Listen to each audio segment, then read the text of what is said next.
Oh, yeah. See, we plan ahead. That way we don't do anything right now. Earl explained it to me.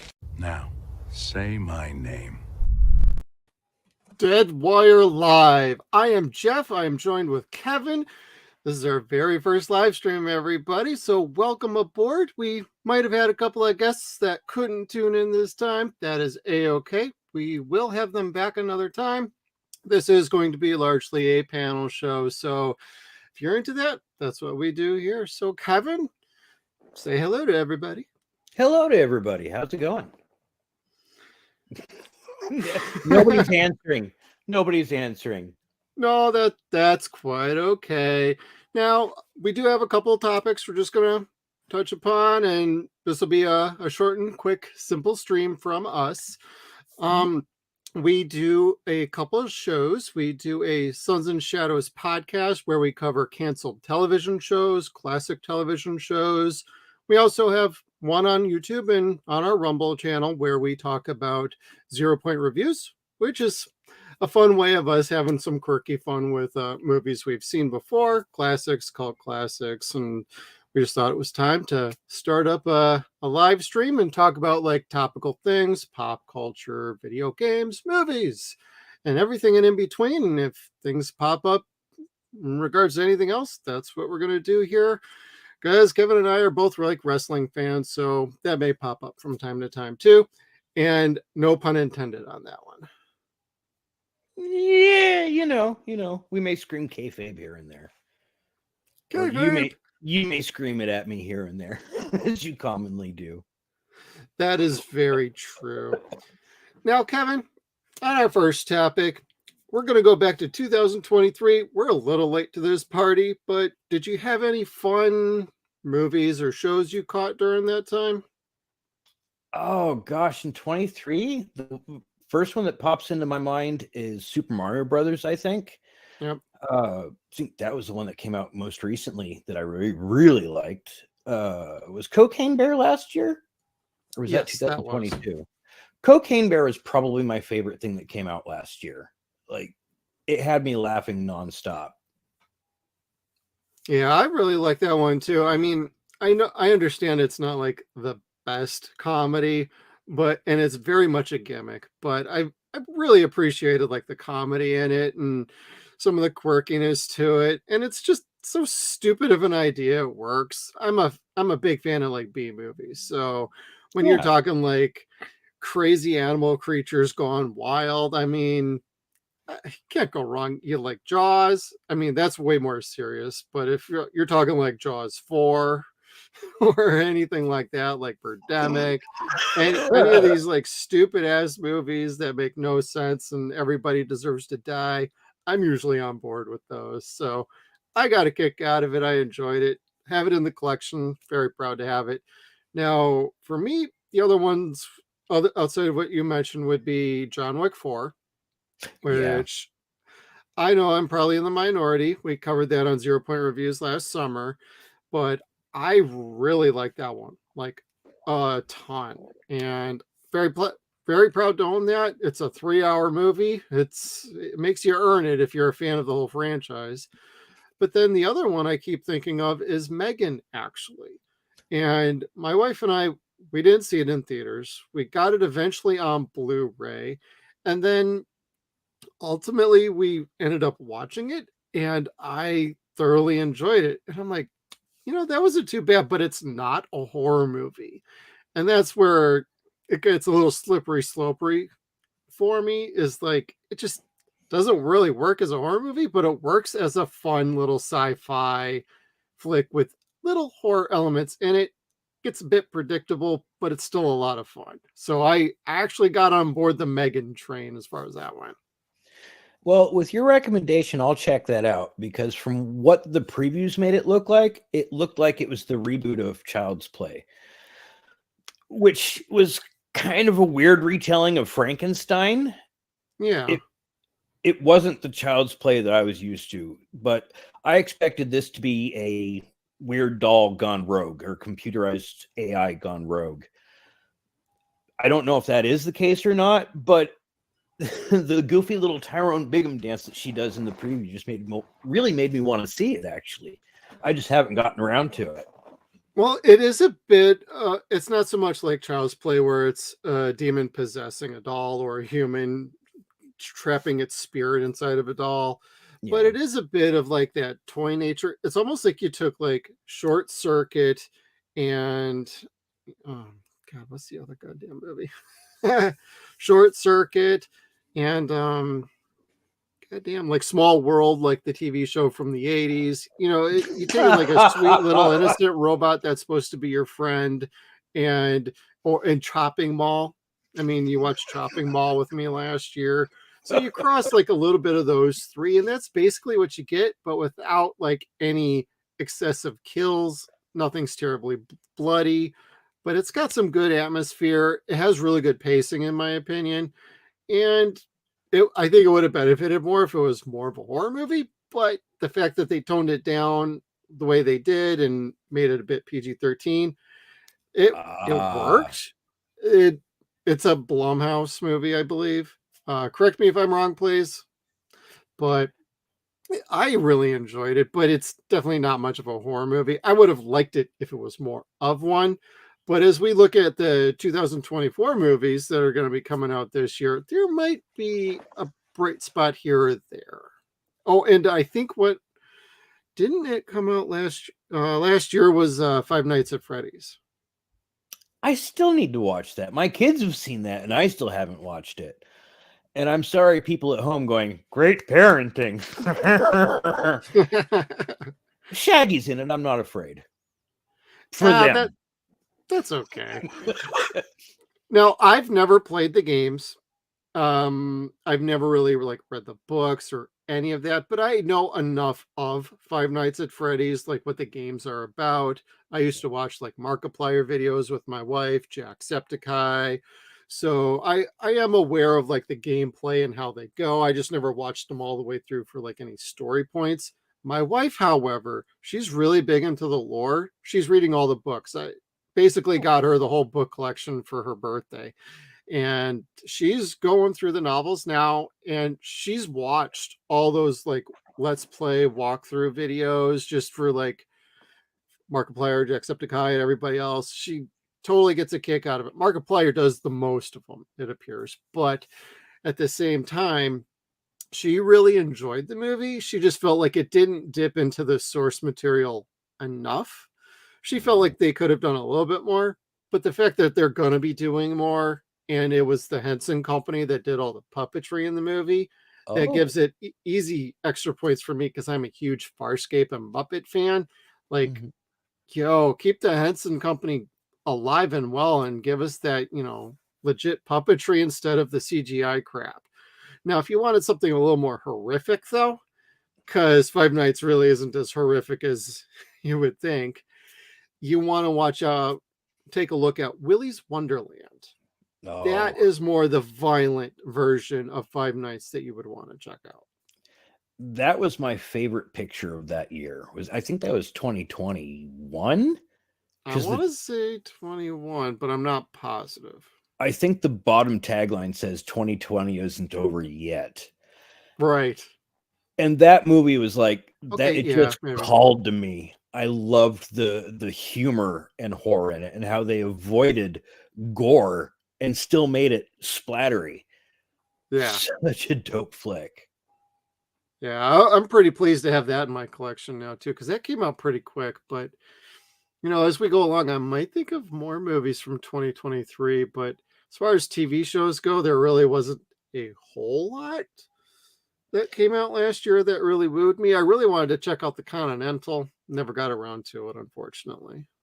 I caught the first 15, 20 minutes of it, and I didn't dislike it. It was just, I didn't get to finish it.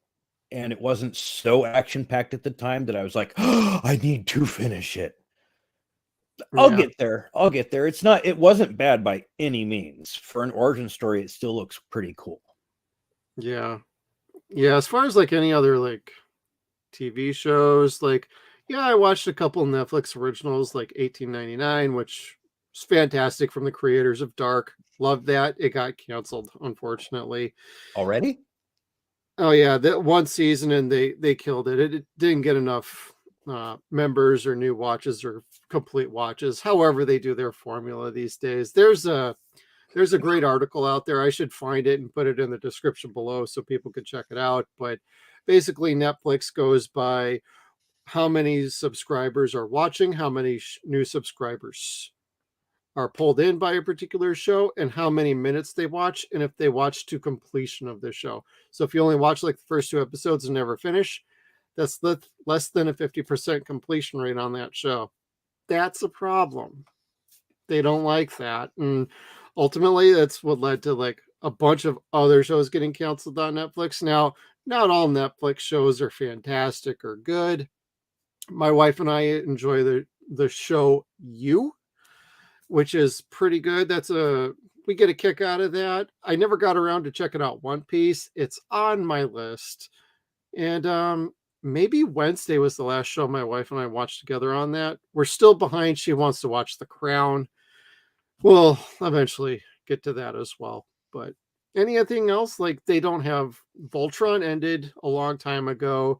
The Kevin Smith He-Man, I can't get into that one. Not interested. I think it's horrible. Goddamn. Don't hold back, Jeff. Tell everybody how you really feel about that one. I watched the first half of season 1 and it grabbed my balls, put them up in my throat and said, "Start crying, kid." And I didn't go to the second half. It's like, I'm sorry, I just watched Orko die. I got to go cry somewhere like a grown man. And I was 42, 41 at the time. Thank you, Big Kevin. But anyway, no, thank you, Big Kevin Smith, like the real one. Like, it's like you ripped my balls off and shoved them down my throat and said you will like this fucking show. It's like, no, the show is fucking horrible. He does not understand He-Man. He doesn't understand Masters of the Universe. He doesn't understand shit about He-Man, period. He shouldn't be doing this show. He never should have done this show. I don't know. So see, again, I want to be able to agree or disagree, but only having seen the 1/4 of the whole thing, I have nothing. I mean, it just, I kind of liked the action of what I saw, but in that first half of the first season, there's no He-Man. So I was kind of like, and then I just never got around to it. Oh yeah, let's send He-Man to hell. So he's like completely out of the show when it's all about Tila. Like, fuck that shit. Like, give me fucking He-Man and Skeletor, not this existential crisis they're going on in their identity. And hey, Tila is really the core of this story. If it's like that, fucking call it Tila. It's not He-Man. You need He-Man in the He-Man show, for fuck's sake. Yes, you do. And I wished that that story wouldn't have been used as a movie. As an overall series story arc, I think that would have been much better. But as a concise, much more compact movie that says He-Man, that was very much supposed to be that continuation of the original series, yes, you did expect to see He-Man, not expect to see He-Man die and then find Adam in hell and then all the other previous He-Mans. I didn't find that bad necessarily from what I saw. It wasn't, like you said, it wasn't wanting to see He-Man. Yeah. It should have been something from a much broader series that had a longer runtime, more episodes. Yeah, well, I guess we'll see what happens when the next half comes along, but I'm pretty checked out at this stage, so not terribly interested. I heard John Delancey's in the new season. That's not enough for me. I'm not sorry. I'm not either. I haven't finished fucking watching it. I just really like Kevin, so I'm trying to defend him. And I feel like I almost said defend myself, but whatever. You could defend him, I won't. I mean, I'll gladly defend like his earlier works. I'm not saying he's a bad writer or a bad director. I'm just saying like this was not the best fit for him. Just like him possibly having directed and written a Superman movie. or a Daredevil movie. Just saying, I'm glad he never got those because I don't think he was the right fit for those characters. And I know he's written for the Daredevil comic books, but tell me one storyline out of the Daredevil comic books that he wrote that everybody loves. What was that first story arc where Bullseye kills Karen? I You're can't the remember. comic book guy. It was the first run, and I want to say it was the first 8 issues. Mysterio fucks him over, makes Karen think that she has AIDS, and so she comes back to Matt after this long stint of like drug addiction and pornography and all sorts of shit. And you see it just a little bit of that in the Netflix series where Wesley, Kingpin's right-hand man, says, "We know who you are." Oh my God. But beyond that, and that was the series that he did with Joe Quesada, and it was really good. Now, would you say that was more Joe Quesada or more Kevin Smith? I want to say that was probably more Kevin Smith. And it was fun because it had the sort of not being Bullseye, Kingpin at the end. It was Mysterio getting at Bullseye because he couldn't get to Spider-Man, so he went to Spider-Man's friend instead. Okay. You're like, okay. And then he kills himself.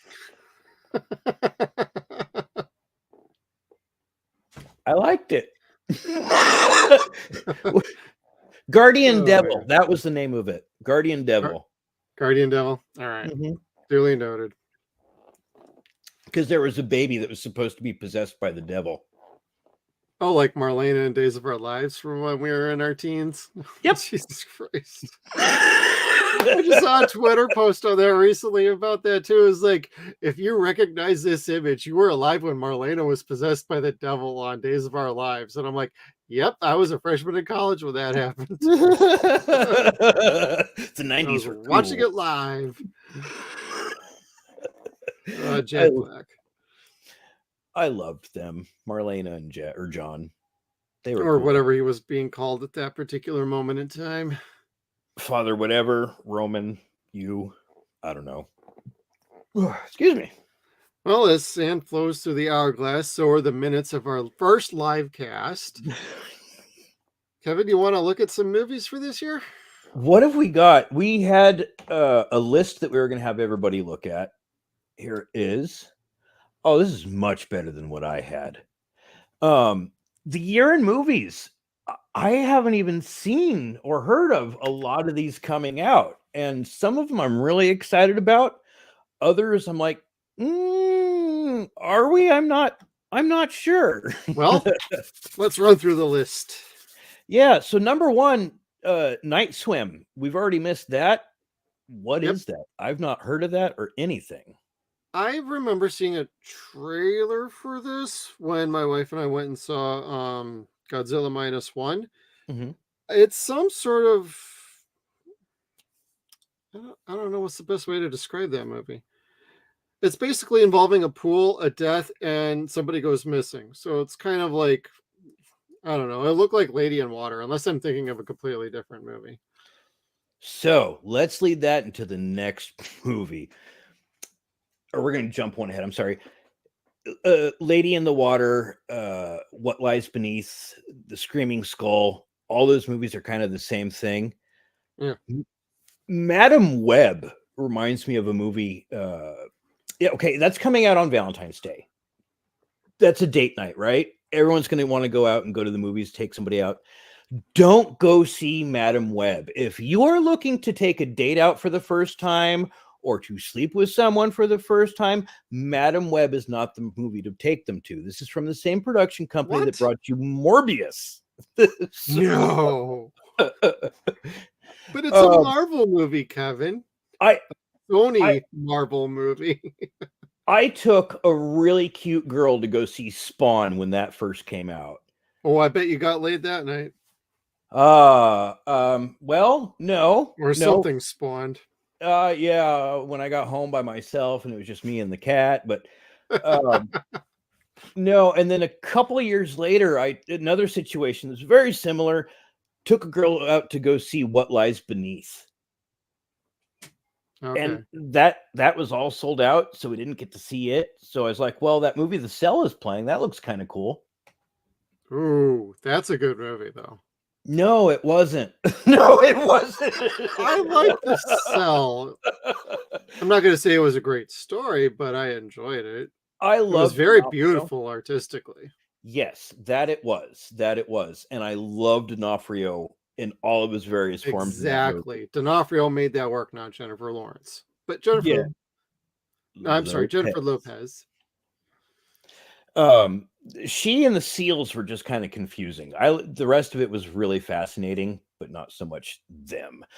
But I didn't get to go out on a second date after that either. So Yeah. I have issues with taking people out on dates with certain movies. Like that's just a bad movie to release on Valentine's Day.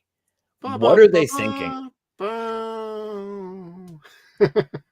Anyway, Dune, this next Dune movie, you're the Dune fan. What are your thoughts on that?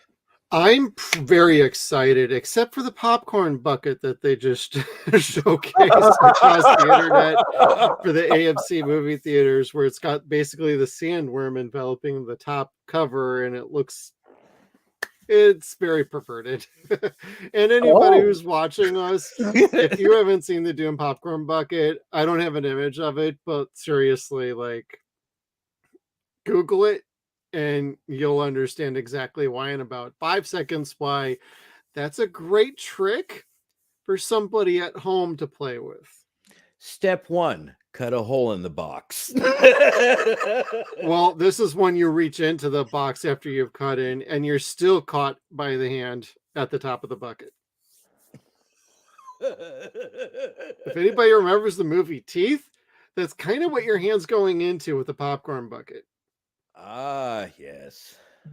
And we don't have to go further on the Teeth movie, but to be honest, the Doom Part 2 looks pretty dope. The first one, it was pretty much a setup for this one. It kind of ended it just kind of ended. Didn't really end on a good story point or a cliffhanger, but I really like the first one, and the second one looks pretty dope. Nobody knows too much about like how some character shifts are gonna go, but they got Austin Butler in it, looking pretty dope. Batista's in it; he's looking great too. And Christopher Walken is the Emperor, and I'm excited because I think Christopher Walken is basically God on Earth. So I think he's gonna crush it. Everything looks like it's going to do great. How it does at the box office ultimately is going to be the big question. It might be the highest grossing movie of the year. It might not. It's really hard to say because look at this calendar. Like, there's maybe 1, 2, maybe 3 that have the chance to really crack $1 billion. Dune may, it may not. We'll see what kind of staying power it has because it's going to have the whole month of March all to itself, basically, based on this calendar. Because what's up after that? Kung Fu Panda 4. I mean, hey, preach to our buddies Ethan and Cy, who wrote and started Kung Fu Panda 1, 2, and 3. I don't know their involvement with part 4. I didn't see their names in the credits when I was looking. Nope. So I'm not sure how I feel about a 4th Kung Fu Panda, since I wasn't the biggest fan of those to begin with. I like them, but I don't love them. So I guess we'll have to see about that one. But hey, it's the first like kids movie for the first like 3 months of this year. It might pull in some families. We'll just have to wait and see on that one. Yeah, hopefully. And it's a good time for it with spring starting up and all that. I think so. Yeah, and with things heating up after that, of course, is Ghostbusters. Which is going to cool everything off. Frozen Empire. That's the same day. Goodness, that's ambitious. I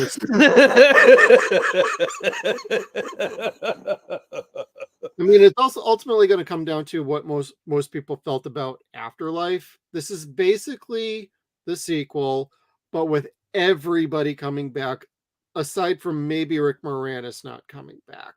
But they've got like Dan, they've got Ernie, they've got Bill, they've got everybody from the Afterlife movie. They even got Walter Peck back in this second one as it looks like the mayor. So I'm like, the man with no dick is now mayor. Okay, this could be pretty interesting. I mean, we saw that you and I both saw the trailer and we talked about this offline, but the trailer looks interesting. Yeah. I'm probably going to see this in theaters. I just don't know if it's going to pull through because this is going to be more Ghostbusters 3 than Afterlife was. Because everybody's back now. So if you can't even deliver with this one, I think the franchise is going to go back to sleep again for like another 15 years. And I hope not. There's been a lot of chatter about this movie that it's supposed to be more like the real Ghostbusters. Yeah. As far as the playfulness to it, the type of scary monsters there was to it. That is a big comparison because Joe Straczynski, the gentleman that was writing those shows, taught us so much about mythology through that series. However, they didn't consult him at all in any way, shape, or form, or any of the other previous writers. So hopefully they do a good job on that. The trailer has been very well edited. Depending upon which trailer you're watching, some of them are a little bit more revealing than others. All of them are really, really good. The only thing that I could say I could complain about is the librarian ghost. They've shown her. Oh, I know. I was honestly surprised by that. I was super happy about that because the video game has been null and void. Afterlife kind of shot that all out the window. Yeah. So to go back to the Gray Lady or Eleanor Twitty, whatever you want to call her, to see her again. She was murdered for the Gozerian Codex. See, I read stuff, just not pertinent stuff. That's my co-host, everybody. Hey, if I can't make a Ghostbusters quote every day, or at least every hour out of every day, I'm not being a good enough fan. I love the Ghostbusters, but the CGI for when she changes into the demonic form is a lot different than the practical effect that they had for it back in 1984. And I was noticing that it doesn't look as good. It something feels off about it. I think it's too much on the CGI and not so much on the traditional, which would keep it more aligned with the look that the first one gave us. Yes, which was really, really cool. Yeah. Even the practical effects that they used for the Riders in the Sky and Blues Brothers 2000, if they would have made the ghosts like that, shut your mouth. Fuck you. If they would have used that technology that they had for that scene, and used that in Ghostbusters 2016, it might have done a little bit better because, I mean, that all looked like video game crap compared to what they did back in like 98. Oh, sure. And that's when everything sucked. Okay. I don't know. This just might be unfinished tech. That's very possible. I mean, granted, we're only like 2 months out, but that could be the case. They could be working on it right up until it drops the week before, you know? Yes. It's happened before. That happens a lot. Yeah. I'm not. Maybe this is the year where all visual effects studios get caught up with their visual effects work, or they unionize. We'll see. That is a good possibility, and I hope they do. Cheers to them. They should, because they are grossly overworked and tragically underpaid and expected to work insane hours. Insane hours. Predict what the director wants. Predict what the writer's talking about.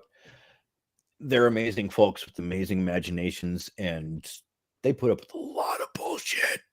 Especially in the next movie, Godzilla vs. Kong, where Kong's wearing a power glove by Nintendo, and Godzilla is running like a scared little bitch. Okay, so here's what I think is going to happen in that movie. I think Godzilla and Kong are probably both going to die. I think it's going to be about Godzuki and whatever the fuck the little baby ape is going to be called. Donkey Kong Jr. I don't know, but I think that's kind of where they're going to. Yes, yes. Something to that effect. I think we're going to see the mini versions of them so they could broaden out that how many more butts they could pack in those seats, or how many more toys that they could sell come Christmas time. It's so weird seeing the American versions going campier while the Japanese ones are going way more serious. And it's working for the Japanese. We'll have to wait and see if anybody even wants to go see Godzilla Kong. I ain't, no joke, no lies. I have all the other Godzilla movies here and I really enjoy them all. And I even have the Japanese ones over on my shelf over here, subtitled and dubbed, whatever. I I'm a Godzilla guy. I am not sure how I feel about that. I kind of been holding off on the TV show Monarch. Mhm. So I'm not sure how I feel about Legendary and where they're going with the franchise. I don't know how much longer they got the rights for, but if they're anything like Sony and like Fox used to be with like the Marvel franchises, as Mhm. long as they put one out like every 3 years, they're probably going to keep those American rights. But I'm just going to go keep seeing the Toho and the Japanese ones because Godzilla Minus One was fucking awesome. Matt McGinnis said he got to see it in black and white, and I totally Okay. nerded out. And I asked if it was cool looking in black and white because I love the 1954 version. That's just like the greatest thing to me. Even it's still at this day and age. And he said, yes, it was pretty radical to see that in black and white. He said, but the way that it is naturally is just so stunning that it was even better. I was like, Yeah. well, okay. But I do want to see both. I will watch it in both ways. Yeah, I'm hopefully when they come out with the 4K or the Blu-ray that they provide both versions of color and without color. I'm looking forward to it. Yeah, that would be cool. Not having to buy two separate discs like Justice League. It's like, I don't want to buy two pieces of shit. Just give me the same piece of shit in the same box. Yeah, and keep it simple. Yeah. Well, that said, if Ryan Reynolds' imaginary friend. Oh, that has looked good. I saw that and it looked much better than Free Guy. And Free Guy was kind of funny. I liked Free Guy actually. I was really late to the game on checking that movie out. Yeah. It looks interesting. I'm not sure quite how I feel. I feel like Ryan keeps doing these kind of middle of the road sort of comedies like this, like Detective Pikachu, Imaginary Friend. He did something on Netflix where he was jumping around times with previous iterations of himself. So I haven't seen that one though, but I'm game, and if my wife wants to go, we'll probably go see that one. I would be down to see that. I really like Ryan Reynolds, and I get why he does a lot of the voiceover work. He's an entrepreneur at this point. He's not just an actor anymore. Yeah. And the voice work pays a fuck ton of money for very little work. His passion project, skipping later on, is going to be the Deadpool movie, where he is much more physically involved in that, like intensely. Probably making the same amount of money as Detective Pikachu. But very, very possible. Yeah, because Nintendo's big money. I don't know about that, but the Deadpool's it's going to make a ton of money. Well, we're coming up to that very quickly. Yeah. I mean, a couple of these other movies coming up we'll run through them. Furiosa, Mad Max Saga. I'm interested. We'll see. The trailer looked interesting, but I know a lot of people are a little iffy on Anya Taylor-Joy as Furiosa, and I like Fury Road, so I'm curious to check that one out. Kevin, did you ever end up seeing Fury Road? No, I've never ever watched a single Mad Max movie. It's really not my thing. Oh, okay. I think I saw part of Thunderdome because I used to like Tina Turner as a kid, and I thought like the way she was all done up was cool looking. So I probably did see Thunderdome, but I haven't seen the remake. All I know about Furiosa is Princess Peach is in it, and that Kya pose that she did for the paparazzi was just I don't want to see it. I'm sorry. Oh, that's But true. if it does well, I hope it's fucking action-packed and explosive for everybody. Yeah. Yeah. Well, come on up. Might be getting my first guest on our live stream. Come on, Squeaky. You want to Better jump late than never. Goodness. Come on. Come on.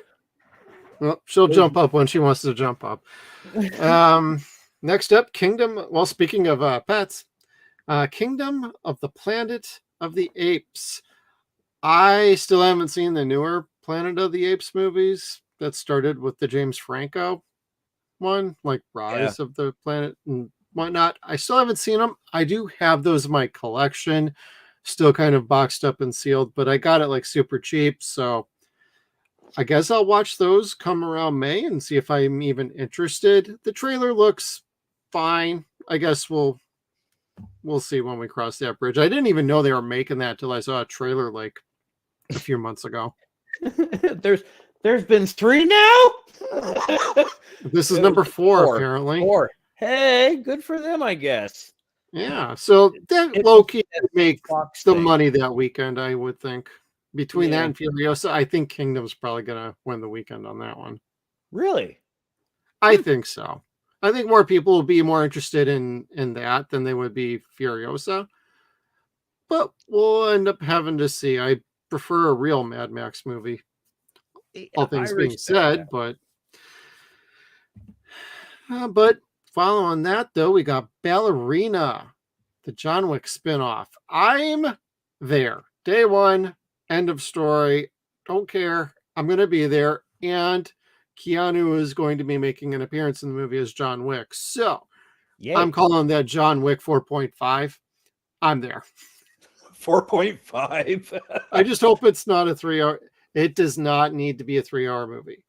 Just you introduced her and we can just get to the movie, have fun with it, and we'll go from there. I hope it's good. I'm cautiously optimistic, but based on everything I've seen out of the Wick franchise, I'm on board because if Keanu's involved and the creative staff is still involved, which it appears they are, then they're all on board with expanding the universe and they feel like this is the best way to go. I don't want them to keep making John Wicks till the end of time. It's okay to branch off. We have our core 4, which are really good, and then Ballerina. So I'm happy to check that one out. Yeah, and like we talked about when we did the John Wick series, that's the beauty of it. Is it's not like James Bond where they've got to replace him after so many years because he doesn't want to do the physicality shit. It's created this universe with all these wonderful people that you get sprinkles of in each different movie, like the MCU, the way that the MCU used to be. Right.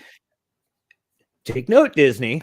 And they make you want to know what those other people are. Like if you watched, obviously watch John Wick 4, just a little sprinkle of information that you get or see, the little bits that you see of her in the movie does make you really curious because like she looks like she's beat to hell, being pressured to dance better and still have to learn how to kill shit. I want to see what it is because John gives her this like pitiful look. Did you notice that?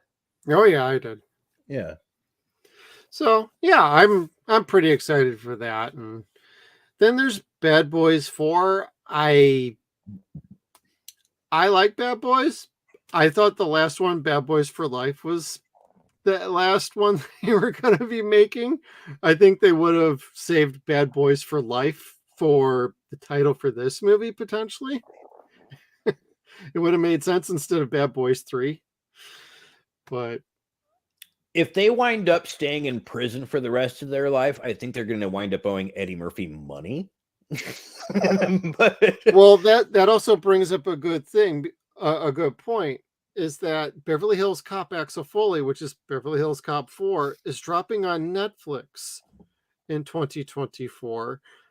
I don't understand why that's not on the movie release schedule, because the schedule between this and the next one that we have, which is horror, which we will not spend a whole lot of time on the horror one, because I think between the two of us, we only know like 6 of the movies on there. But to be frank, like, why isn't Beverly Hills Cop 4 getting in the theaters? Netflix, they did this with Glass Onion. They put it in the theaters for a week or so. It was successful.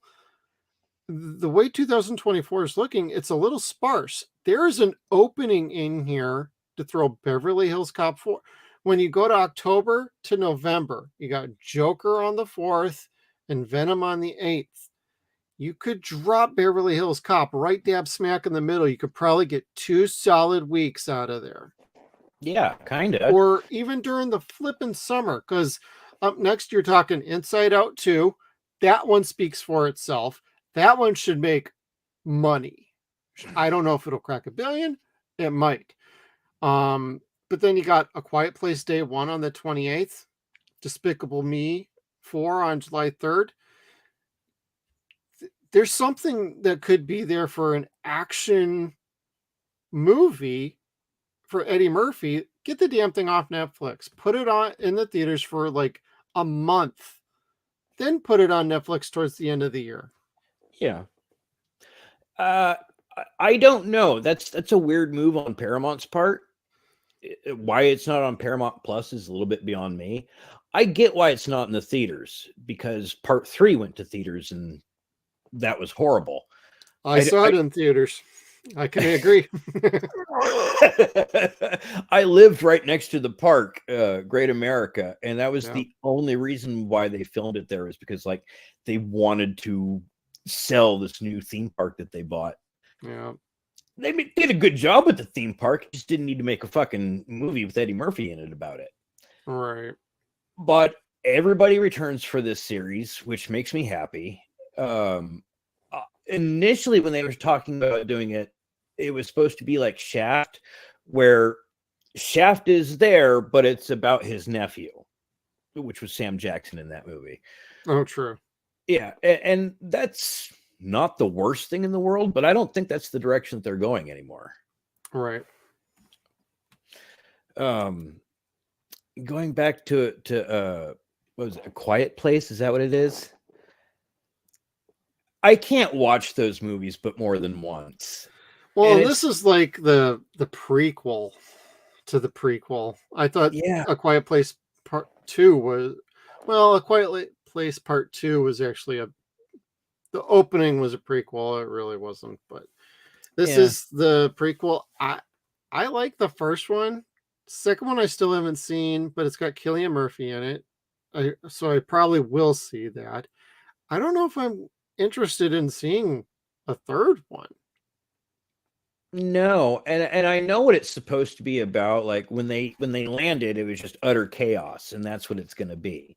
Right. It was that first day of chaos. But for one thing, you see that well enough in the last movie, and the last movie is really fucking long. So Okay. if you're bored during that movie, that scene's just kind of like, okay, that's good enough for me. I don't need any other explanation. Let's just get on with it. Gotcha. The people in the series are so fucking stupid. Yeah. It's The Walking Dead with the dumbest people pop.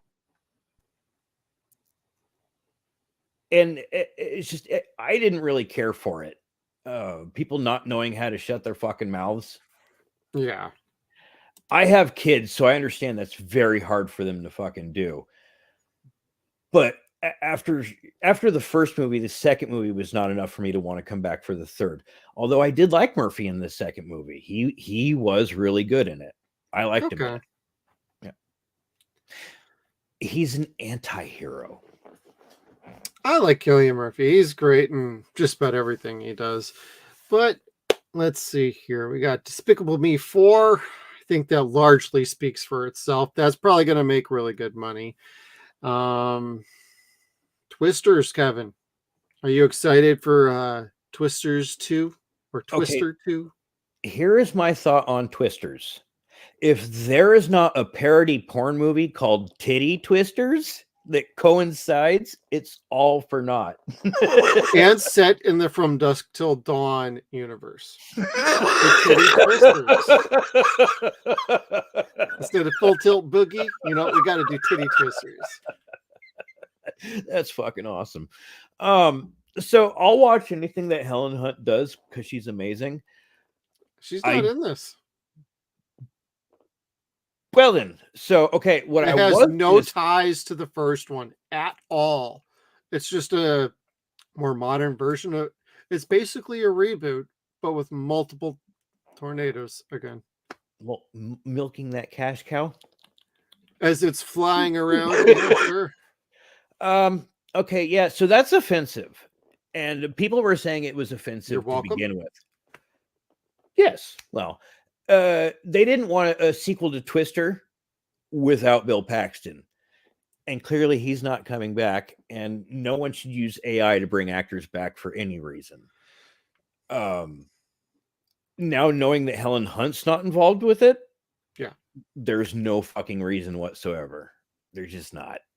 Like, yeah. have you seen? I don't know. Have you seen Anacondas? I haven't seen any of the Anaconda movies. Okay, well that's fine. But if you had seen the first Anaconda movie, which was okay, fine, that's shame on them. But no one went to go see Anacondas. Anything that ends with S after the fact is typically not going to be a good movie. It's just going to be a shitty cash cow. So by your logic, Tremors sucks.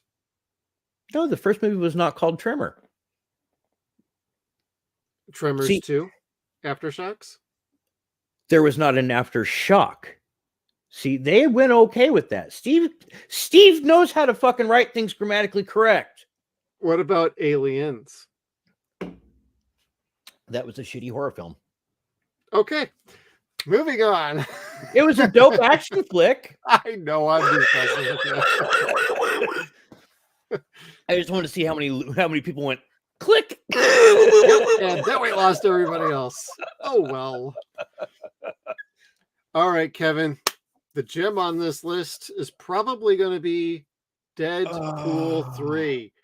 I don't think they've officially titled it though, but I think a lot of people are just calling it the Deadpool Wolverine movie or Deadpool 3.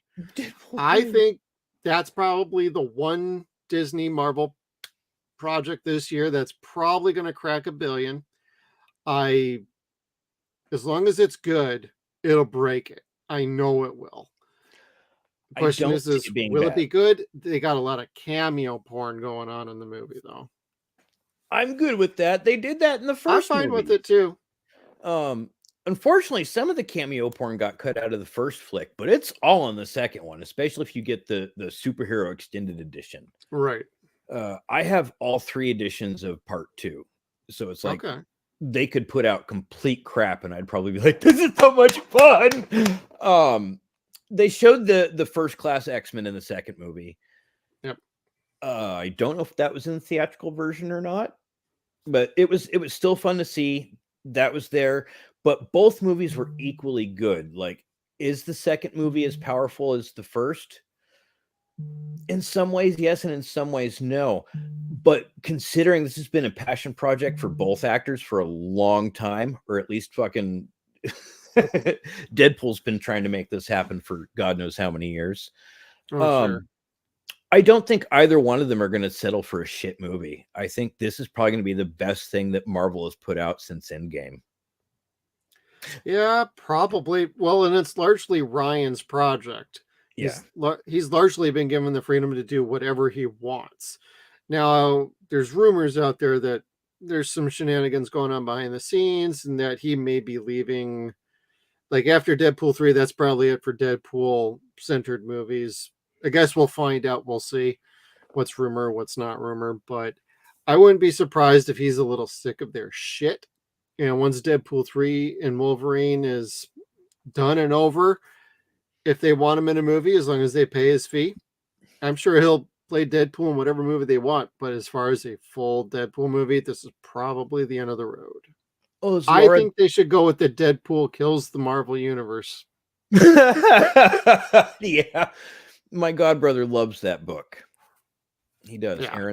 Aaron's been trying to get me to read that for like 15, 20 years, I think. Something like that. Read it. That and Marvel Zombies. And I'm like, I don't care. I really hope that's not the case. I don't think anyone could replace Ryan Reynolds. Nolan North.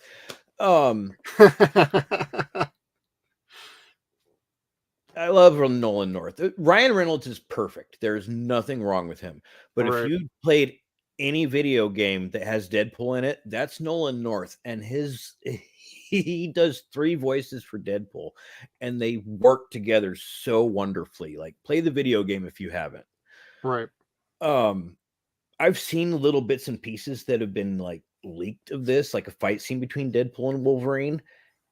And it just looks exactly the way that you'd see it in the comics. And it's not CG. It really is those 2 guys just putting out this amazing looking fight scene and not actually cutting each other, at least not in that what I saw.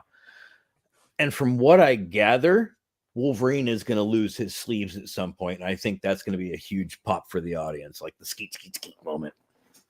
Yeah, I think they'll give everybody what they want out of this movie, and probably quite a few surprises. So I'm on board as long as he brings on his Blade Trinity character and he kills him in 5 seconds.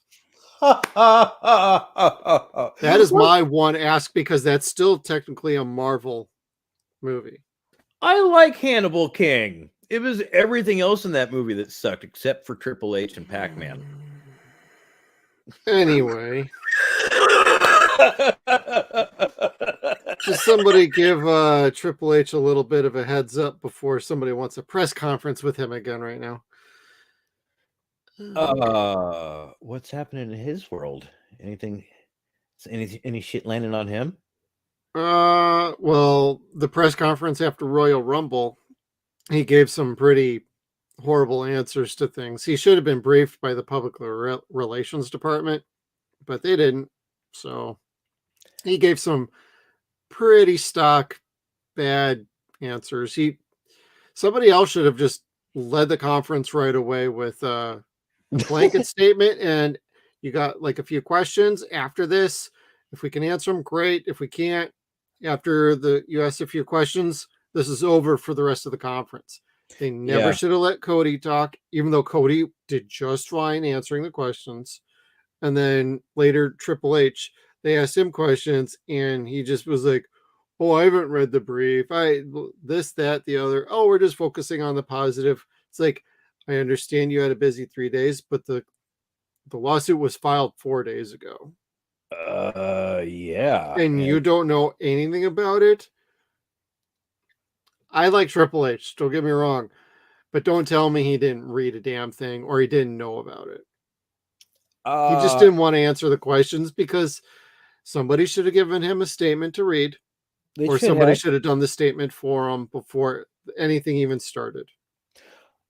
Yes, and given that disclosure, we're going to keep things to the Royal Rumble. We're going to keep things to WrestleMania, or the road to WrestleMania. That's it. Like, keep it within the realms of the show, the business. Real life shit probably didn't need to be discussed in that press conference. Right. Asking the talent about it, Cody specifically, inappropriate. Like, is wrestling in Cody's blood? Of course. Has Cody probably seen some really shitty things behind the scenes? I'm sure. But that's not the place for it. That's not the person to ask. And reporters are pretty stupid for that. Yeah, I can see both sides of the argument. The questions should have been asked. However, there is the right person and the right time to ask those. Triple H should have started the whole damn thing, or somebody from public relations should have started that conference and dealt with it then appropriately. Like, we know you have questions. This is what we're going to do going. This is our statement. If you have a couple questions, if we can answer them, great. If we can't, sorry, we have ongoing litigation. After this, just focus on the wrestlers and the matches. They have nothing to do with any of this. Like, literally, this is now between our legal department and ongoing litigation. Let's see what we can do. Give you a little bit of what we're doing. We're investigating this, yada, yada, yada. And just 10 minutes of your time, a little prepared, answer maybe a couple questions, or, hey, we can't comment on that. Get it done and over with. Don't rely on Cody. You throw Cody you threw Cody out there to the wolves with that. And That's he's at least smart enough, and he was an executive vice president in AEW. Yeah. So he knew how to handle that kind of a topic, and he was very honest with it. So once you got to Triple H, you got the not so sincere answers, and you felt like he was just trying to brush it under the rug. Let's wrap this press conference up. If it was going to be like that, don't have the fucking press conference to begin with. Just cancel it this time. It's not a big fucking deal. You guys never did these before AEW started doing them in America. It was always a New Japan thing. Oh, is that I what don't this know. is? Well, now it's a thing where you do the press conferences after the big pay-per-views so that they can talk about the night's evening and then, keep the brand going with any comments for any press, Like football and shit? Yep. Okay. They're trying to replicate the sports feel and, projection of what a sport is. I mean, I like their pre-shows, so I mean, I can see it. It's not necessary, but I can see it. Yeah. I don't dislike the idea, but again, letting actual press into that shit, probably not a good idea. Well, it was the wrestling media they let in there. Still. Yeah. Here's a good phrase. Canned questions. We write them beforehand. You get them. You get the answers to them. You make it sound like it's fresh. That's what you do in a production like that. That's what it is. I mean, it sounds like it was improv is really what it was for Cody, and poor Trips didn't know what to do. You never say no. You always go with yes. Anyways, that said, maybe we should get through the next few movies here. Borderlands, based off the video game. Not interested. Sorry. Alien Romulus. We'll see. It's set between Alien and Aliens. Oh, okay. Well, that's okay. Well, it's directed by Fede Alvarez, who did the Evil Dead remake of 2013, which was fantastic. So we'll see about that one. That one's, I don't know about money wise with that one. I'll probably go see it whether I like it or not. I guess we'll find out what the story is even about. I mean, specifically, apparently it takes place between that time of Alien and Aliens. That I am totally cool with, but if it takes place before Alien, I don't care. Yeah, we saw how well Prometheus and Alien Covenant turned out. So yeah, I didn't watch Alien Covenant. I heard it was bad, so you missed nothing. I watched Prometheus. Shame on me. I'm not watching the next one. No. Now, I own Prometheus. I like Prometheus, but fair assessment, it gets stupid when they land on the fucking planet.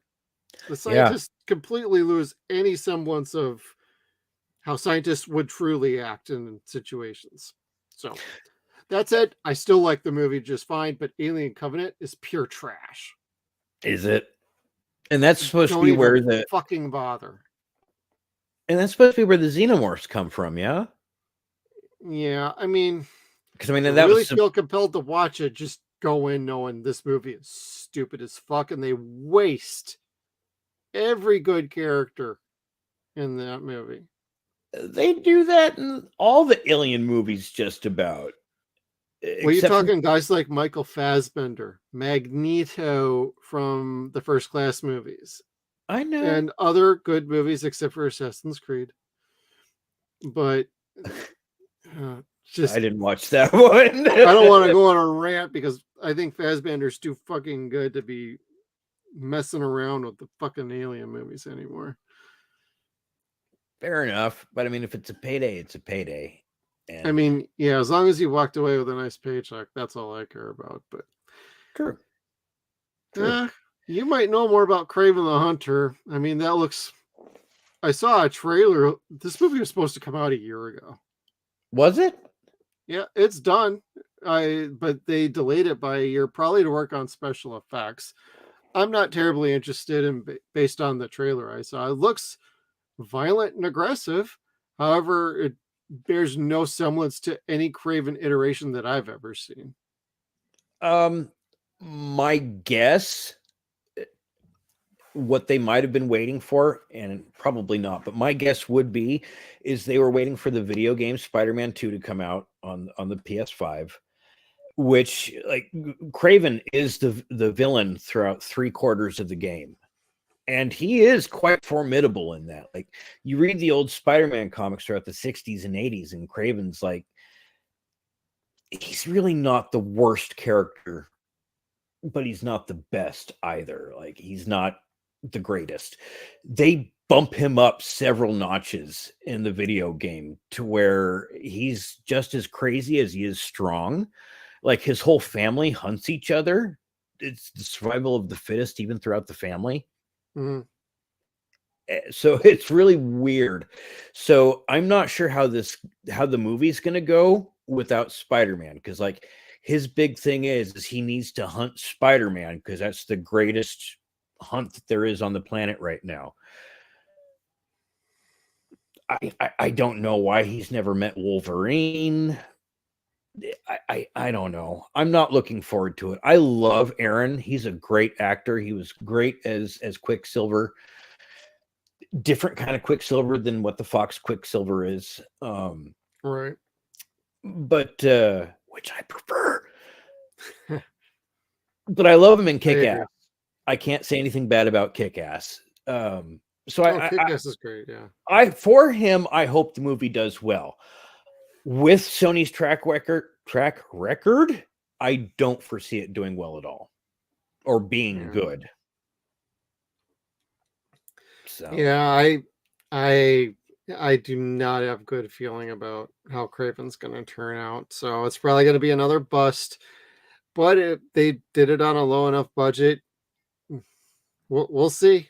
I guess we'll see. But then there's Beetlejuice 2. Michael Keaton's back doing a Legacy sequel. I don't know how I feel about that because okay, we're probably gonna lose like a last viewer, but but Beetlejuice, I was never a fan of the movie. I liked the cartoon though. That having been said, it's currently going out of print at the end of the month from Shout Factory. Oh, the Blu-ray? The cartoon. Oh, ooh. Yeah, I better write that down. Yeah, it's a 12-disc set, and I think it's like $25. Because we could always cover that on our podcast. It's fun. I told Shout today on Twitter, this cartoon or this show is an example of what made Saturday mornings so fucking awesome when we were kids. Like, it's from a movie that you wouldn't think is appropriate for kids necessarily. Yeah. And they made it a Saturday morning cartoon, totally toned it down several notches, but it was still creepy. It was still all ghostified, and it was still really funny. Yeah. And it was kind of smart. The voice actors were fantastic. It's a good show. So yeah, if you haven't picked it up yet, if you liked the old Saturday morning cartoon, it is going out of print at the end of the month. Good to know. Yep. Now, what about Transformers 1, Kevin? I don't know anything about that fucking movie. I don't know. The last movie that came out, I think, was Rise of the Beasts. Yep. And that's why I really stopped giving a shit about Transformers when I was a kid. That's where they started getting the CGI instead of CGI animation instead of hand-drawn animation. And I'm not down with that. I've never been down with any of that shit. And I don't kid. They're savage animals. That wasn't as cool as a big ass Mack truck to me, or jets flying around. It wasn't as cool. Dinosaurs, not as cool. So this, I don't know. Is this going to be? My guess would be something on Cybertron. Is this the Warren Cybertron? That might be cool, but you would need to get the original voices back. And unfortunately, with the Transformers movies, they've never gotten Frank Welker to voice fucking Megatron. That's part of my main problem with those movies.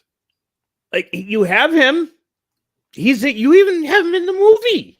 He's I playing know. Soundwave. I know. Like, it's fucking ridiculous. Oh, we'll give the fans like Optimus that with Prime, Ham. but we ain't gonna fucking give him Megatron. Fuck that. No, we've got to get a big name there. Let's get Hugo Weaving, who doesn't want to do the movie. He just needed the paycheck to pay for renovations on his underground hidden castle.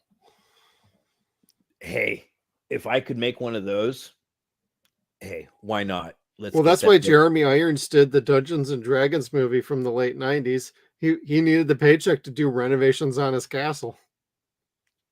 I see. The guy that created Barbie had a dungeon. Okay, that said, you want to torture yourself, we got Joker 2, Folie à Deux. October 4th, I am there day one. I don't know what the hell the movie's going to be. It's Lady Gaga as Harley Quinn with a shared psychosis with Joker. And just to put it out there, like, Joaquin Phoenix does not do sequels. He just doesn't. He's turned down multiple ones. And no, he is not in Gladiator 2. So how he got back was a blank check does not work on that guy. He's too nuts for a blank check to even work with him. Something about that script screamed to him and said, I want to do that with Mr. Phillips, the director. And I think Todd Phillips is fantastic as a director. Joker, I love the first one. It's my movie poster on the wall over there. I think it's fantastic. I did not get the hate for it, but I didn't see Taxi Driver or Falling Down. Was it Falling Down? I don't know about that, but Taxi Driver, yeah, there's influences there, but it's updated for Joker. And I know people don't dig the movie. It's fine. I fucking love Joker. I think it's a fantastic movie on a low budget that made over $1 billion. Whether this one can make $1 billion, I don't know.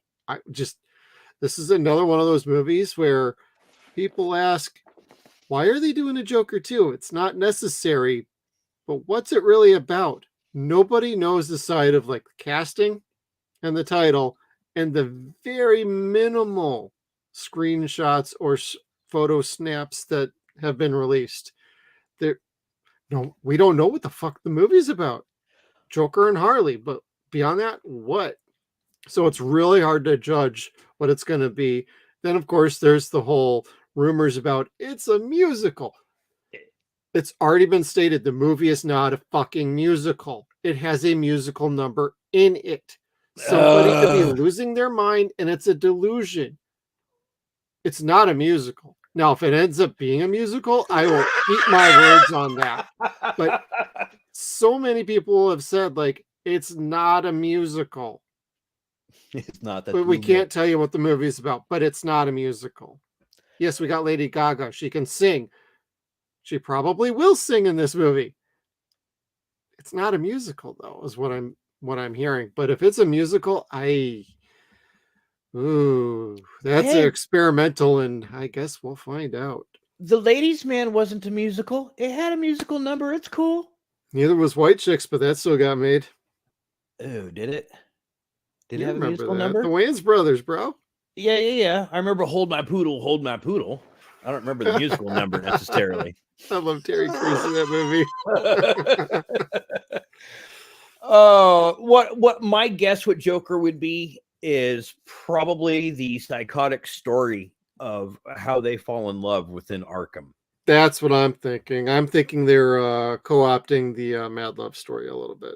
Yeah, because that's what the first season of Harley Quinn it kind of is, or there's a bit of that in the backstory. And if they could make this movie just as fraction of good as that story was, far out. And the Joaquin Phoenix Joker character was really kind of neat. He was a tragic character. And Joker's origin story in God, was it Death in the Family? No. Killing Joke. Yeah. That was sad, and you felt sympathetic for him, even though he had a mental break and killed his wife and then everybody else. I don't know that he was supposed to be as a sympathetic character as they made him out to be in the first movie, but they certainly made statements about how we treat people with mental illness and classism. So I'm not sure how many of those tones are going to carry on to the next flick and still be entertaining. Yeah, I think they're going to focus on different issues because Todd ain't dumb and he's an excellent director. So I guess we'll find out. But speaking of what will probably be dumb, Venom 3. I like the Venom movies, but I freely admit they're not good.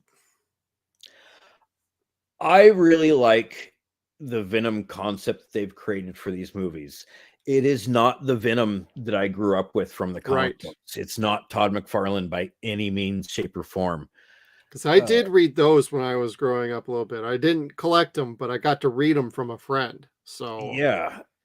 And Carnage was savage, terrifying in the comic books. It wasn't until they brought him back for Maximum Carnage where you're like, now it's kind of dumb. They're taking it in places where it's kind of like it's watering the character down. They had a wonderful opportunity in Venom Part 2 or Venom Let There Be Carnage to get the most wonderful actor, the most perfect person to play Cletus Cassidy. Woody. The next best thing was like fucking Patrick Stewart playing fucking Professor X. They had Woody Harrelson playing Carnage. Yeah. Fucked it 6 ways from Sunday. Like, why? Yeah. Shriek was in the movie. Look, nothing like Shriek. Didn't have a symbiote or anything. The only good part it had was the banter between Eddie and Venom, and then finally Venom biting Cletus's head off at the end. Like, fuck this guy. Ah! That I liked. Where they're going to go after this, I don't know. This is probably going to be where Sony's going to try to maybe chime into the MCU or bring their other shit movies into Venom. Because they have free range over everything except for Spider-Man and Peter Parker. Yeah, the only way I see Venom 3 doing well is if fucking Tom Holland's in it. Or Andrew Garfield. Yeah. Like any of the previous Spider-Man, bring them into... That's the only way I see this movie doing well, like, at all. Otherwise, I like Tom Hardy. I think he's okay as Eddie Brock. I don't know. The first one's the best one of the batch. The second one was disappointing. I did enjoy watching it. I don't think I want to have it in my collection, though. Venom 3, I don't know where we're going or what we're doing with that one. It's probably the last of the Venom movies. And then we're going to follow that up with Gladiator 2, which somehow has Denzel Washington in it as Hannibal. Huh. All right, then. So this is going to be like Twisters, I'm guessing. I think so, because it's a Ridley movie again. Okay. Well, I mean, that's all good and fine. I'm sure the quality will not be bad. Bullshit.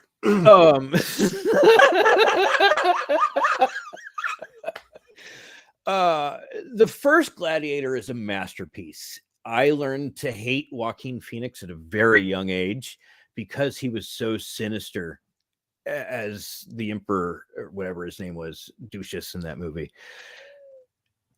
I don't know how you're going to fucking get somebody just as douchish in this movie or even want to see another situation. Like, I don't know. It might be okay, but it just sounds like, again, milking that cash cow. Yep. Gotta milk it. And then we're going to follow that up with The War of the Rohirrim, Lord of the Rings. It's an animated movie, and that one, I have a good feeling as long as the animation looks decent, that movie is probably going to make bank for the month of December versus the Karate Kid remake, Sonic 3, which I will be so down to go see Sonic 3. I like the first two just fine. Really? And then probably the worst movie of the year, Mufasa. So I told my wife about that today, and she was like, Mufasa? Why do they keep making these stupid fucking villain movies? I'm like, no, baby, that's Scar. Oh.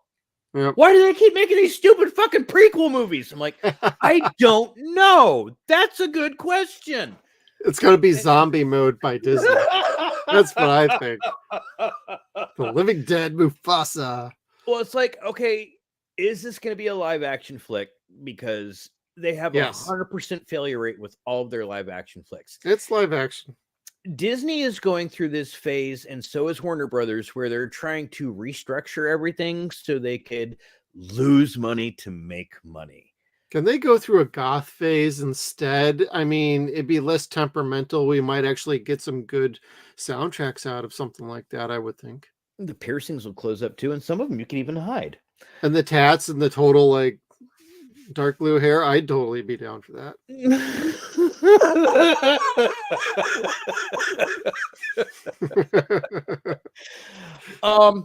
I'm guessing James Earl Jones, when he sold his voice to Disney for Star Wars, God, no, probably did this as well. So we're gonna see either the gentleman that doubles as his voice, or we're gonna see an AI generated James Earl Jones Mufasa. Oh God, I can't take it. God damn hot. They are people. If you have any doubt of what hero fatigue is, it's made up by the media. And then Disney went, hey, you know what? We're spending way too much money on these fucking Avengers films. That Robert Downey Jr. guy got us by the short and curlies with fucking contracts. So they screw Scarlett on her film, and they get all the streaming money, and she got the little bit of box office money during Coronaville. And then they start using AI to write. They even fucking admit to it in She-Hulk and make it meta. Yep. AI is not a good thing. It's not a replacement for creative writing. It's not. I don't think Marvel will continue to make the same kind of money or have the same kind of quality until they bring back real writers and actors like Reynolds or RDJ that's like, I want to make a dope Iron Man movie, Deadpool movie, whatever movie. You don't see a whole lot of actors that get these flicks. Like, I've been reading this for fucking ever. You don't see that at all in Phase 4.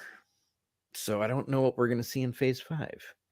We skipped to Phase 5. We were talking about Mufasa. Never mind. Just give me my Dread Part 2 movie with Carl Urban. Fuck the rest of them. Where's that TV show? That TV show is supposed to be a thing. I just saw something, not about that, but there's a Rogue Trooper movie being made right now. By cool. Duncan Jones. Shit, whose kid is he? He did the World of Warcraft movie. He's a kid of like some musician. Yeah. It's actually not bad. I actually really liked it. My wife, who's actually played the game, was like, it's okay. But was Angelina Jolie in that one? Not that I remember. Oh, it was some other goblin? No. Sorry. That's okay. She's enough of a goblin by herself.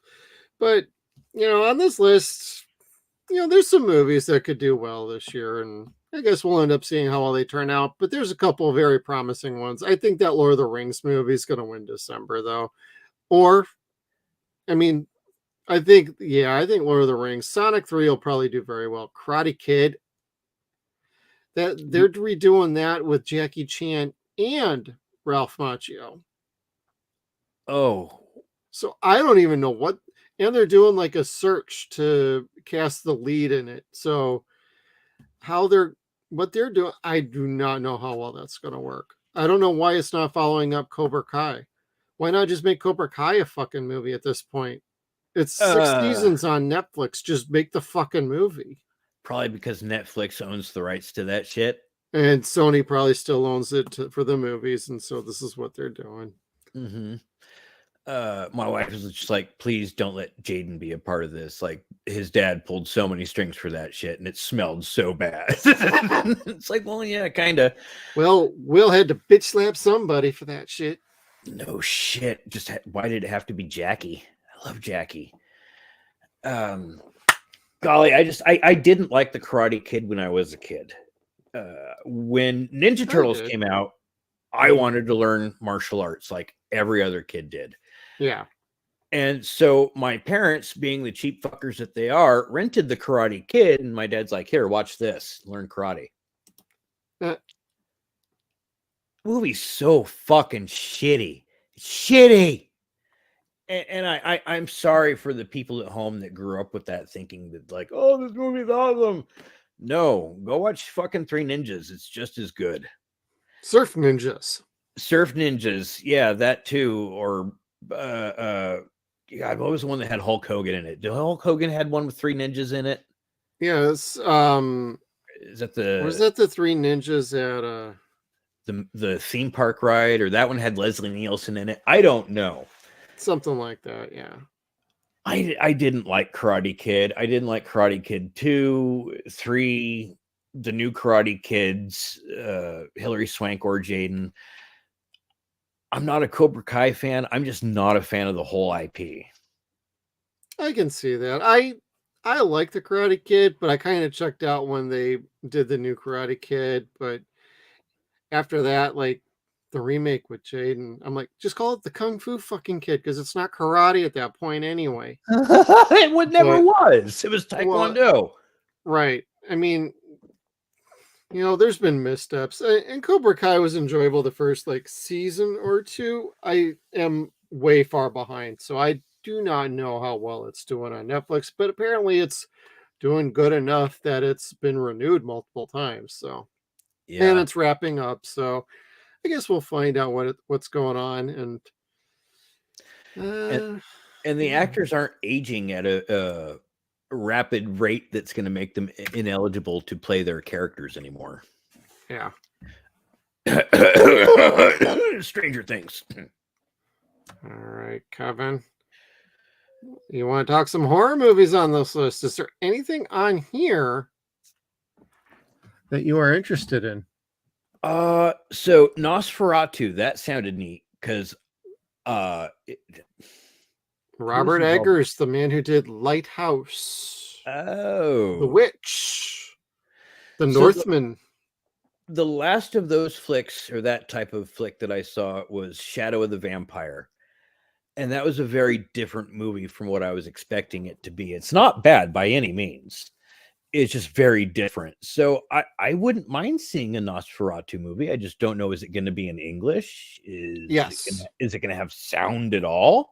Now I kind of know somebody, a little birdie, who has advised me it's a different take on Nosferatu. It's actually pretty interesting, and they say it's his best movie. Now that's personal opinion. We'll find out. But I was advised it's good. I can't tell you much about it, but it's good. It's definitely a different take though. But I'll take that for what it's worth because I trust that person. So we'll see. Because I guess there's been some rough cuts that people have seen so far. Oh. But nobody's talking about what it's actually about other than it's a unique take. It's interesting. And it's really good. All right. Well, I love vampire movies. Like, as long as Merry Christmas, Jeff, on that day. Witchboard. Goodness, that's probably going to suck ass. We're relaunching the Witchboard series. Yeah. But without boobs. No.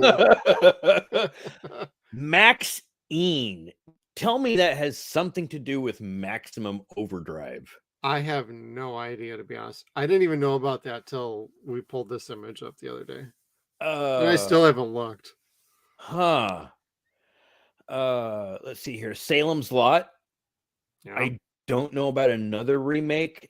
The remake of Salem's Lot was really good. The one with Rob Lowe. I still haven't seen that one. Don't leave. It's really good. Okay. I liked it better than the originals, the first two. Golly, and then Wolfman. That's the one that kind of surprises me. Universal sucks at paying homage or making their monsters properly. Universal's never had respect for their monsters. Carl Limley didn't like the movies. His son did and started to make them on his own. I don't know about the Wolfman. The Benicio del Toro movie was not good. I wanted it to be, but it just was not. And their mishandling of every single Mummy movie. Well, I like Steven Summers. I ain't gonna knock the first two, but once you hit like Jade Emperor one, I'm like, You know, I saw the first one. No, I did see the first two in the theater. And I went to see the second one because Rock was in it, and I was hoping, hey, you know what? oh, Maybe it's better. And it's No. not a better flick necessarily. I mean, it's got more of Odette in it, and that's totally fucking dope. Oh yeah, because he's the best character in the whole thing for me. yeah, he is. And I love Brandon. Don't get me wrong. It took me a couple of years to get used to those movies because they're not horror films; they're action comedies. Right.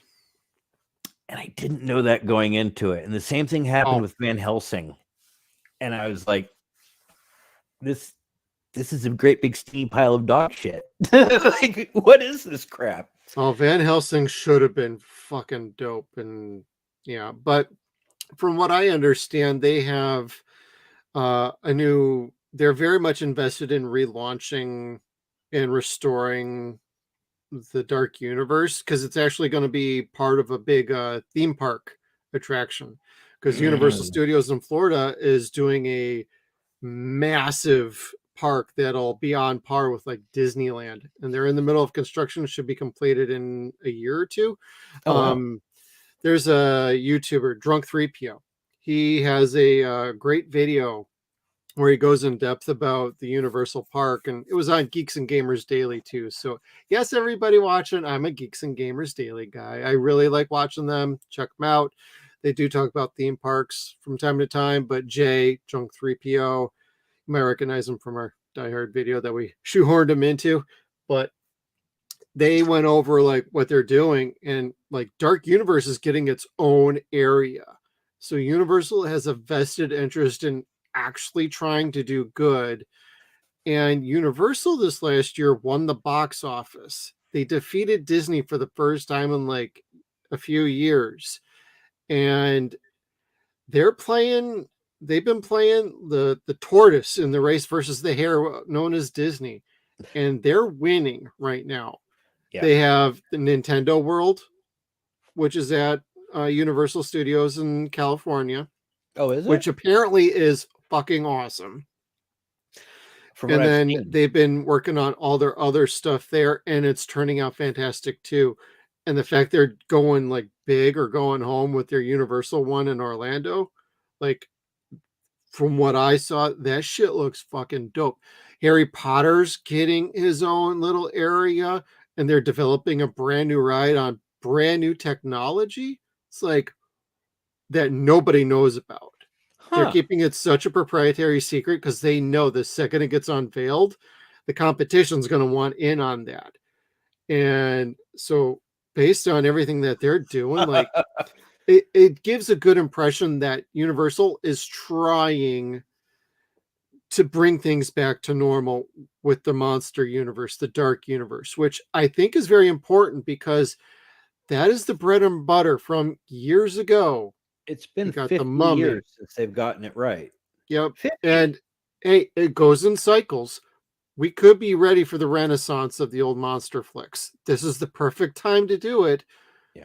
Just do them individually. You do not need to make a shared universe like you were trying to do a few years ago. We don't need least of all it's fucking Tom Cruise. That was a huge mistake. And not that that was a bad movie. It just, that was the wrong ideas to try and do a shared universe immediately. It's like, no, do the movies individually. If they cross over at some point, fine, but don't start off with the shared universe. At least they stopped. They had the wherewithal to be like, okay, this is not working after these 2 or 3 movies. Let's pull back. We'll get back to this down the road.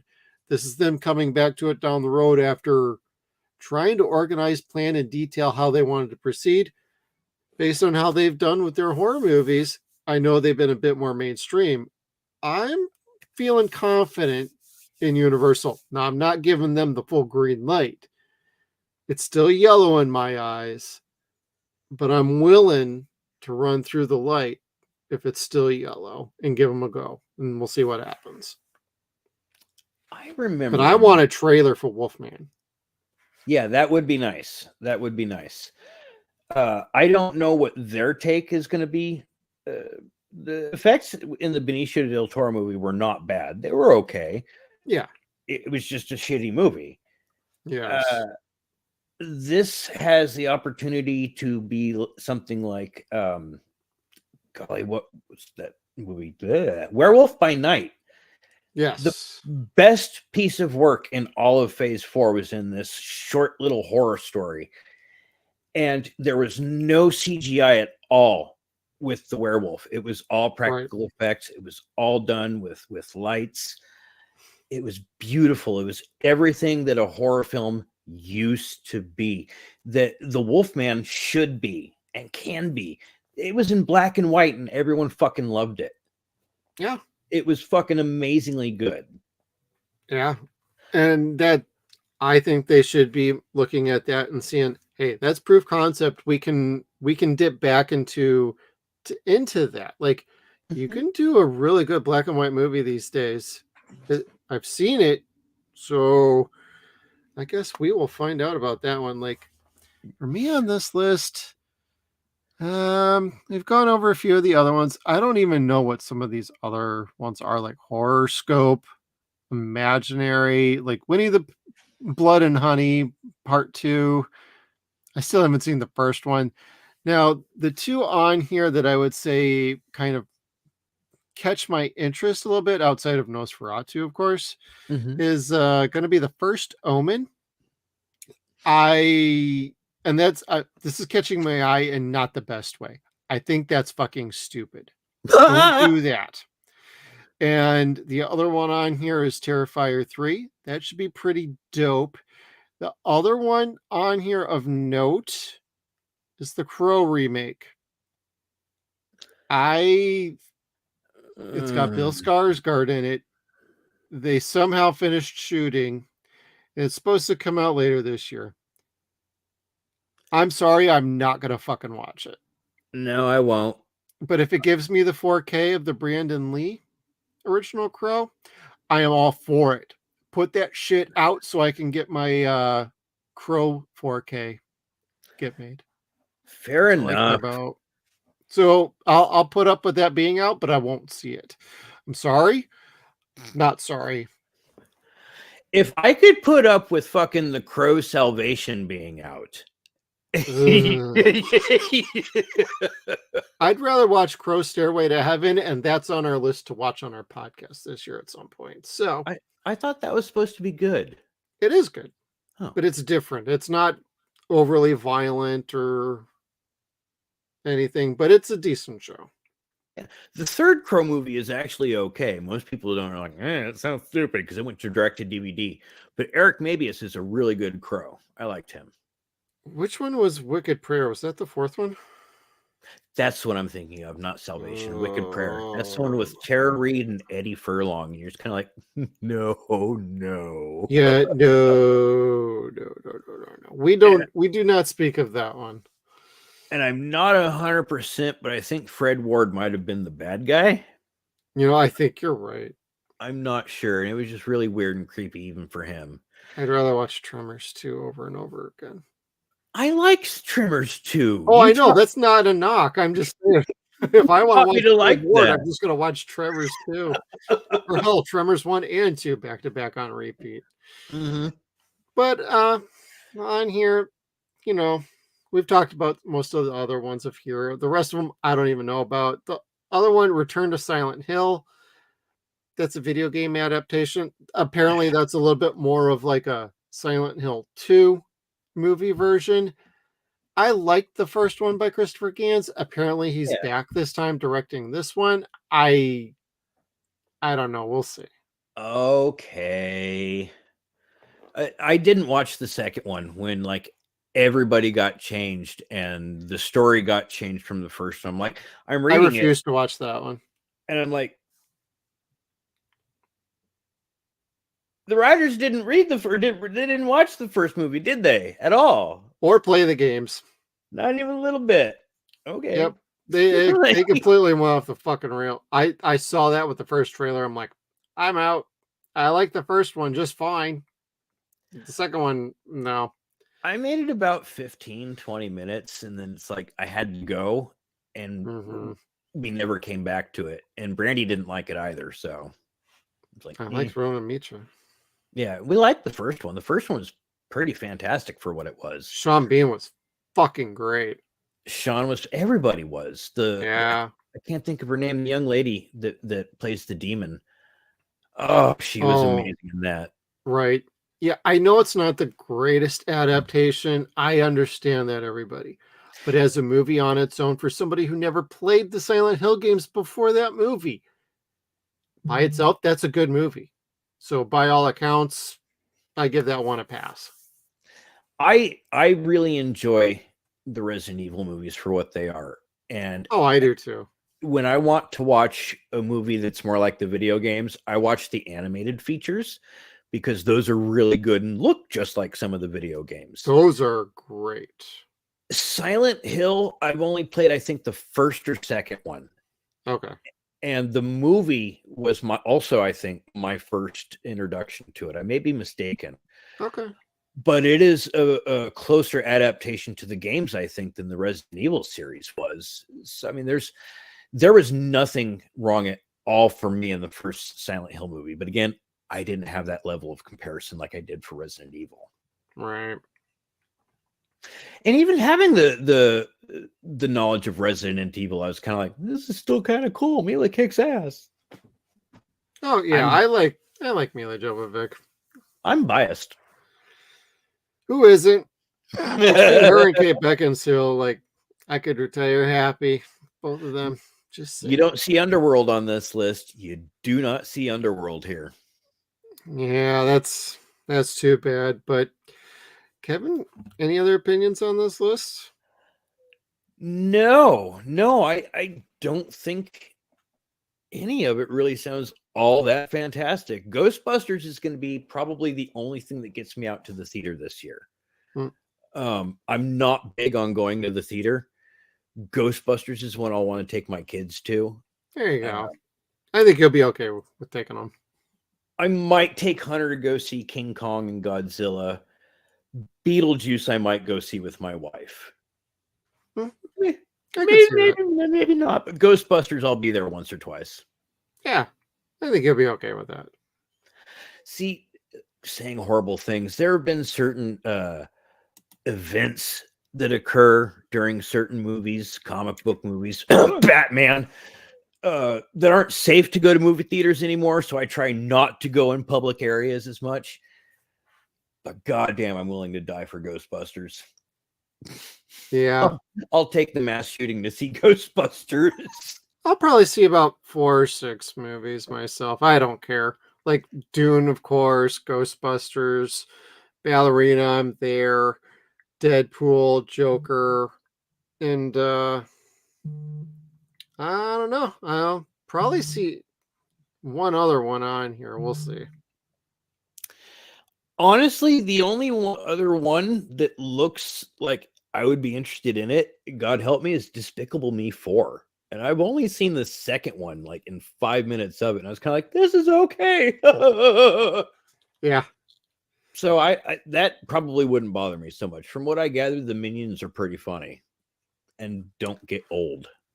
Well, yeah, they even did the Minions had their own movie, and apparently that did like really well. So there's still some legs in that franchise, which I never would have thought it would have made it past like 2 movies, let alone 3, and then a Minions movie. Like, holy shit! Now they're doing like Despicable Me 4. Like, there's something there. Hey, keep it going. Ride it till the wheels fall off. As far as I'm concerned, they did it with Police Academy. Eventually they all started sucking. So Yeah, that's true. Yep. Police Academy just lost me. I started thinking of You're Commandant Lassard Yes. and his goddamn goldfish. Anyway, that's for 0 Point reviews on Sunday nights. Yep. Which we drop those on Tuesdays. Tuesdays. That's right. Yep. Kayfabe! Kayfabe, Kevin. All right, Kevin, I don't think we're going to hit up that other topic. I think we did pretty good just covering 2023 and movies we were going to see what was coming out in 2024 and what we're maybe going to do about that. So, any other thoughts before we wrap it up? No, other than thank you guys for joining us on this fun little experiment. I think we're doing this every single week, aren't we? It's gonna be like, yeah, we're still ironing out kinks and schedules. Anybody tuning in late, we were going to have a couple of guests. Unfortunately, things didn't plan out or work out. It's all good, but in the future, we likely will have other people joining us. So there'll be a little more back and forth, a little more topics, whatnot. Just thought this would be a great way to start with our first episode and go from there. Yeah, and there's tons of stuff that happened throughout entertainment and just crazy ass news that happens throughout the week that we're more than willing to like shove on this show and talk about. Oh yeah, and we usually diverge on different topics. Like you heard us get into wrestling earlier, and like this, that, and the other. If you watch these shows, everybody does the same thing: geeks, gamers, nerdrotic. You know, you could go down the list as heel versus babyface, critical drinker. They go off on tangents all the time. We do too. So I want to say thank you everybody for tuning in. Hopefully you like this show. We can keep you coming back. I'm having fun doing the live stream. This is my first one. So thank you everybody for tuning in. Make sure you hit that like button, subscribe down below, comment if you've got any thoughts, questions, whatever. Don't care. That's fine too. We appreciate you tuning in. So thank you for joining us, and we'll see you all next time.